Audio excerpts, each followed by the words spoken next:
bisa jadi alat perlawanan dari penindasan, tapi bisa jadi alat hegemoni elit juga. Arjok contoh nyatanya. Arjok 2026 yang menjudulkan dirinya Arsulonga Generatio disponsori sama Didit Hedi Prasetyo, anak Presiden RI Prabowo Subianto, dan cucu mantan Presiden RI paling korup sepanjang sejarah Indonesia, Soeharto. Emang sih hal ini dapat perlawanan keras dari pekerja seni sampai Didit batal hadir di pembukaan dan Didit Foundation dihapus dari daftar lembaga donor Arjok. Tapi bukan berarti masalahnya selesai. Soalnya Arjok udah kadung dikooptasi jadi bagian integral aparatus negara, bukan ruang budaya yang bebas lagi.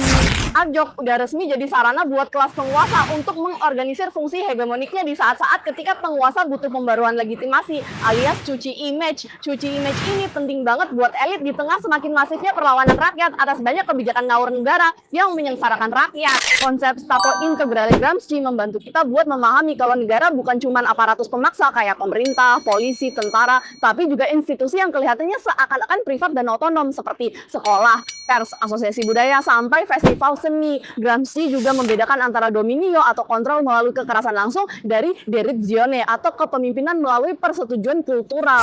Nah, derizione ini disebut juga sebagai hegemoni. Hegemoni nggak memaksa kayak polisi, tapi bekerja dengan membuat orang ngerasa kalau nilai dan selera kelas penguasa adalah nilai dan selera mereka sendiri. Arjok jadi mesin hegemoni yang culture dan nggak terdeteksi. Arjok nggak maksa siapapun buat masuk, tapi bikin kelas menengah urban ngerasa dengan hadir mereka udah kritis dan progresif. Padahal justru sebaliknya, mereka mengkonsumsi produk budaya yang dirancang buat melanggengkan status quo. Ini mah jelas art washing alias pencucian legitimasi lewat estetika. Yang dicuci bukan uang, tapi nama. Lihat aja sponsornya, ada Jarum Foundation yang pemburu rente tembakau, ada bank himbara kayak BRI, Mandiri, BNI yang so inklusif tapi meras pedagang kecil pakai bunga dan birokrasi. Ada juga Pertamina yang barusan naikin harga BBM. Sponsor-sponsor ini jadi aparatus negara yang sengaja menghipnotis aspirasi kultural kita biar tunduk sama keinginan penguasa. Gramsci nyebut ini sebagai revolusi pasif, yaitu strategi kelas penguasa buat meredakan tekanan dari bawah dengan transformasi palsu dari atas yang udah membongkar relasi kekuasaan sama sekali. Lihat deh Arjok, mereka nampilin karya-karya yang mengkritik ekstraktivisme dan ketidakadilan, tapi dipresentasikan di ruang yang didanai bandar ekstraktif.